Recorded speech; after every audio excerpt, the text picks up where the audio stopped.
Hello, everyone. Welcome back to our Classic Tales story time. You can see my coffee cup is in the way. There we go. I'm Libba Beaucham, and I've been narrating 20,000 Leagues Under the Sea by Jules Verne over the last quite a few number of weeks, because we are on, I believe, part 13 of our journey, and this may be the very end. I do think we're going to reach the end of our adventure today. So if you're just joining us, we do have all of our previous live stream readings on our YouTube channel. It's all on a playlist, so you can find it there. And then next week, we will also schedule a time where myself and Glenn Kyle, our executive director and a historian, will discuss the context of 20,000 Leagues Under the Sea, the life of Jules Verne, the science and engineering that we find in 20,000 Leagues. And I'm really looking forward to that analysis. So stay tuned for the exact date and time, but it will be sometime next week. So without further ado, let's dive into our adventure. And we left off with Captain Nemo seems to be in quite a distressed state of mind, and Monsieur Aronnax, the naturalist, his servant Conseil, and the Canadian harpooner Ned Land, who have been on board the ship for at least 7 months at this point, they really want to get back home, and things are not looking to be so easy. In fact, they are willing to risk their lives at this point now that they are near some land in the north. I can't quite remember exactly where they were. Let's see. Yeah. But either way, we left off with Monsieur Aronnax finding Captain Nemo in a bit of a distraught state. So, and this was as Monsieur Aronnax was attempting to escape that night. Okay, sorry, I'm having some trouble with my HDMI cord. All right, there we go. Okay, so let's continue. So let's see, we left off, where did we leave off? Here we go. So this is Monsieur Aronnax. I believe he's attempting his escape, or at least to check on Captain Nemo. We'll see. And let me just check my audio, make sure we're good to go. Okay, great. I crept along the carpet, avoiding the slightest sound which might betray my presence. I was at least 5 minutes reaching the door at the opposite side, opening into the library. I was going to open it when a sigh from Captain Nemo nailed me to the spot. I knew that he was rising. I could even see him, for the light from the library came through to the saloon.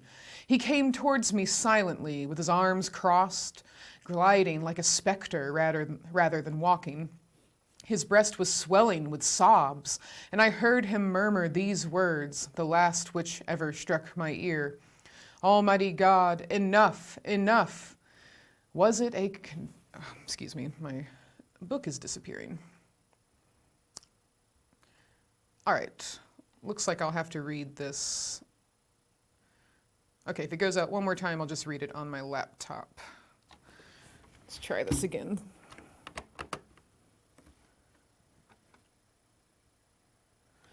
Okay, I will just need to read it from my laptop then.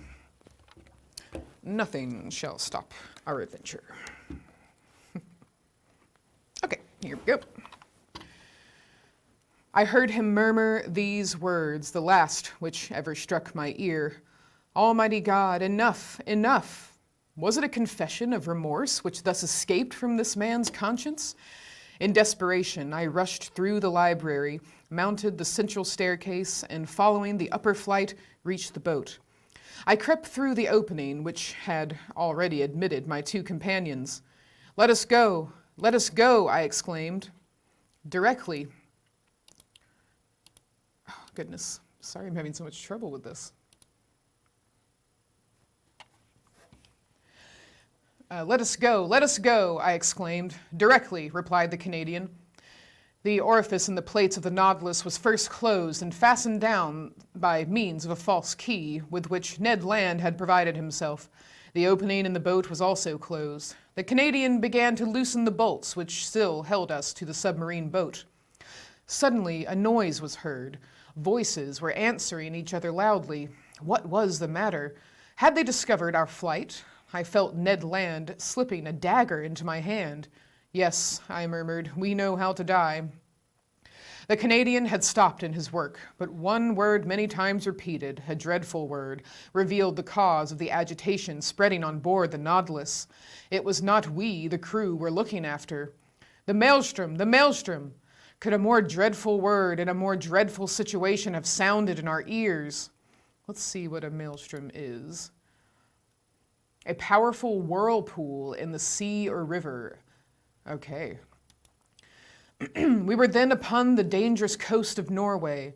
Was the Nautilus being drawn into this gulf at the moment our boat was going to leave its sides? We knew that at the tide the pent-up waters between the islands of Faroe and Lofoten rush with irresistible violence, forming a whirlpool from which no vessel ever escapes. From every point of the horizon the enormous waves were meeting, joining, forming a gulf justly called the navel of the ocean, whose power of attraction extends to a distance of 12 miles. There not only vessels but whales are sacrificed, as well as white bears from the northern regions. It is thither that the Nautilus, voluntarily or involuntarily, had been run by the captain. It was describing a spiral, the circumference of which was lessening by degrees, and the boat, which was still fastened to its side, was carried along with giddy speed. I felt that sickly giddiness which arises from long-continued whirling around. We were in dread. Our horror was at its height. Circulation had stopped, all nervous influence was annihilated, and we were covered with cold sweat, like a sweat of agony. And what noise around our frail bark! What roarings repeated by the echo miles away! What an uproar was that of the waters broken on the sharp rocks at the bottom, where the hardest bodies are crushed and trees worn away with all the fur rubbed off, according to the Norwegian phrase. What a situation to be in! We rocked frightfully. The Nautilus defended itself like a human being. Its steel muscles cracked. Sometimes it seemed to stand upright, and we with it. We must hold on, said Ned, and look after the bolts. We may still be saved if we stick to the Nautilus.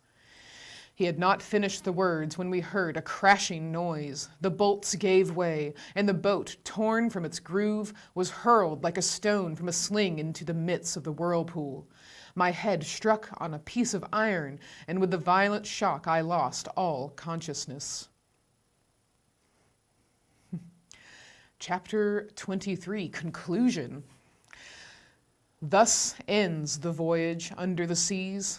What passed during that night, how the boat escaped from the eddies of the maelstrom, how Ned Land, Conseil, and myself ever came out of the gulf, I cannot tell. But when I returned to consciousness, I was lying in a fisherman's hut on the Lofoten Isles. My two companions, safe and sound, were near me holding my hands. We embraced each other heartily. At that moment, we could not think of returning to France. The means of communication between the north of Norway and the south are rare, and I am therefore obliged to wait for the steamboat running monthly from Cape North. And among the worthy people who have so kindly received us, I revise my record of these adventures once more. Not a fact has been omitted, not a detail exaggerated. It is a faithful narrative of this incredible expedition in an element inaccessible to man, but to which progress will one day open a road. Shall I be believed? I do not know, and it matters little after all. What I now affirm is that I have a right to speak of these seas, under which in less than 10 months I have crossed 20,000 leagues in that submarine tour of the world, which has revealed so many wonders. But what has become of the Nautilus? Did it resist the pressure of the maelstrom? Does Captain Nemo still live? And does he still follow under the ocean those frightful retaliations? Or did he stop after the last hecatomb? Will the waves one day carry him to this manuscript containing the history of his life? Shall I ever know the name of this man? Will the missing vessel tell us by its nationality that of Captain Nemo? I hope so. And I also hope that his powerful vessel has conquered the sea at its most terrible gulf, and that the Nautilus has survived where so many other vessels have been lost. If it be so, if Captain Nemo still inhabits the ocean, his adopted country, may hatred be appeased in that savage heart. May the contemplation of so many wonders extinguish forever the spirit of vengeance. May the judge disappear and the philosopher continue the peaceful exploration of the sea. If his destiny be strange, it is also sublime. Have I not understood it myself? Have I not lived 10 months of this unnatural life? And to the question asked by Ecclesiastes 3,000 years ago, that which is far off and exceeding deep, who can find it out? 2 men alone of all now living have the right to give an answer, Captain Nemo and myself. What? That's nuts, because that's the very end. That's the end. We didn't have hardly any to go. It's interesting. Well, let's just take it all in for a second, then we'll get to the mystery of why it says we have 50 more pages left. Wow. That was a really great ending, though. I can't believe it was so quick. Yeah, so like on here, I don't know if you can see down here, it says we're at 4266, but we have 4274. But it won't let me go any further. Well, I guess today's live stream is going to be rather short. But wow, I mean, let's take that all in. So in this story, we have gone through 10 months of Monsieur Aronnax, Captain Nemo, Conseil, Ned Land, the crew on board, all these fascinating creatures that we have found. So this really was quite an adventure, and I know that's what Jules Verne is known for. And this is my first book by Jules Verne that I have actually read. So, one, thank you for going on this journey with me. And two, I'd love to know what you were curious about. That will help us prepare for our analysis, our live stream analysis. So in the chat, in the comments, please let us know, what are you curious about? I'm certainly interested in going through the marine life that's mentioned, especially those the scientific terminology. I'd like to better understand maybe the roots of those terms and the different species that we've come across. Another thing I'm really curious about is the engineering and the mechanics of the Nautilus itself, because Jules Verne clearly likes to build this world to make it seem so real. And what I've noticed, especially as I've stumbled over quite a few scientific terms, that I believe that that's part of the world building. And here is Monsieur Aronnax. It's his voice. This is a first-person narrative.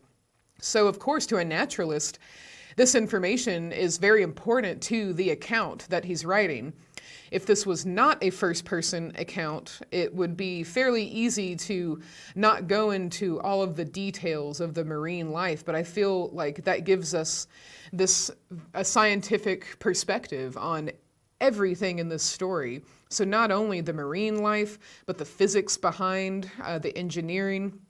And I also noticed that within that world building, Jules Verne seems to take things from the real world, real events, real places, of course, real people. I was interested that to come across the name Admiral Farragut, who was indeed a real admiral during this time and was influential in the American Civil War. So I'm curious to know why him in particular. Was it because he was famous at the time and a well-known person in the Navy?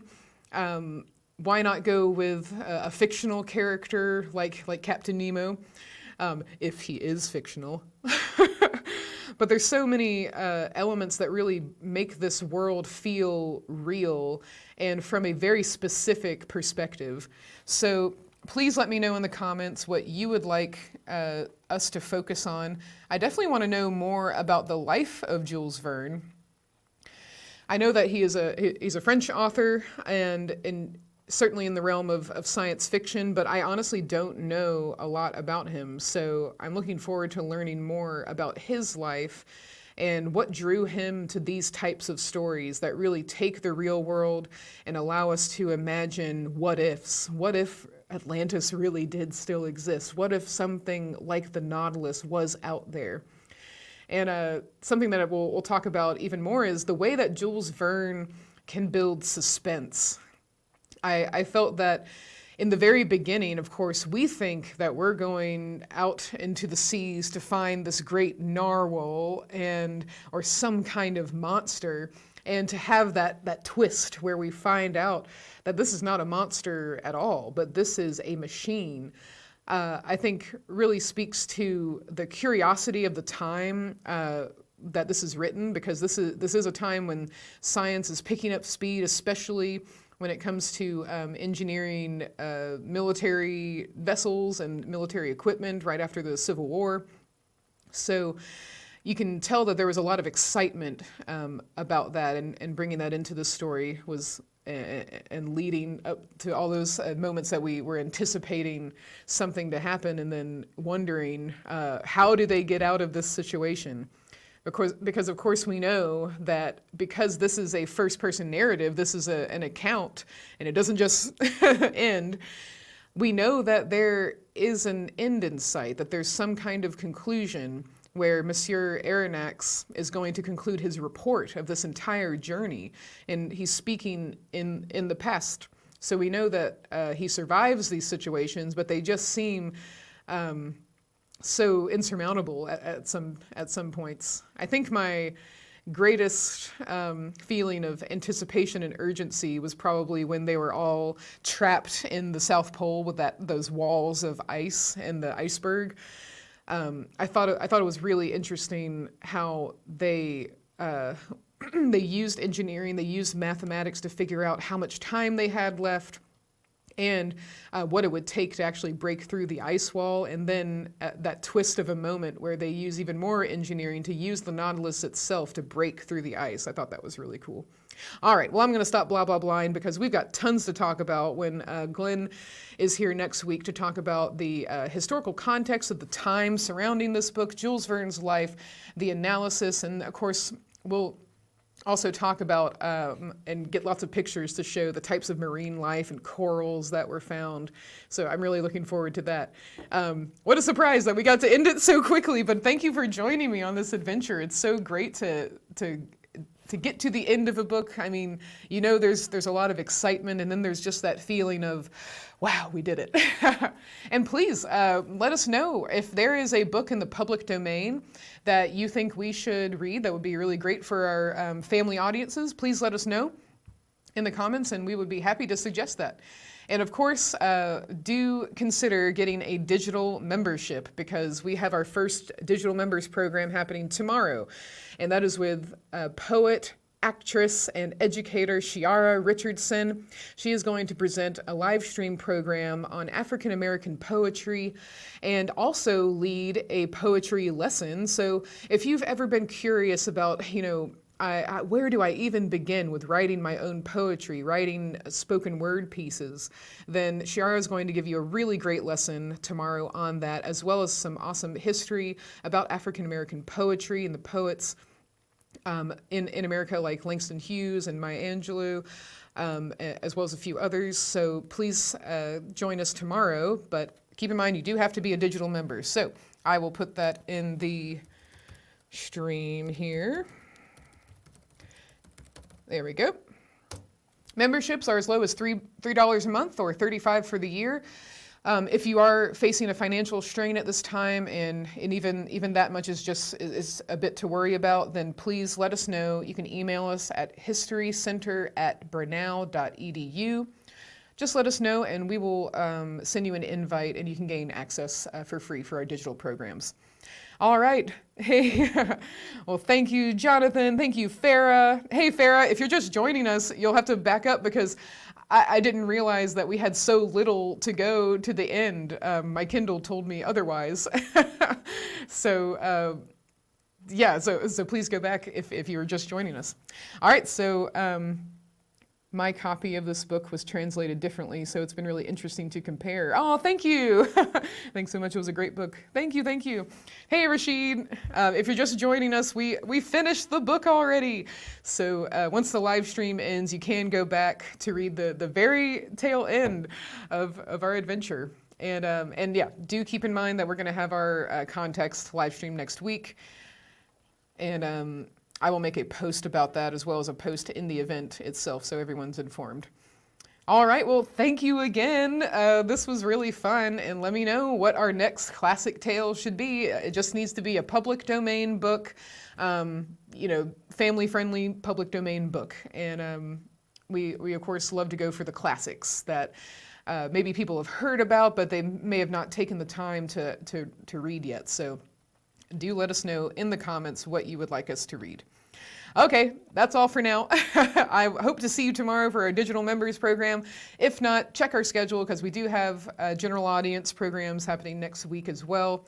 And it's been a joy to read with you all. All right, see you later.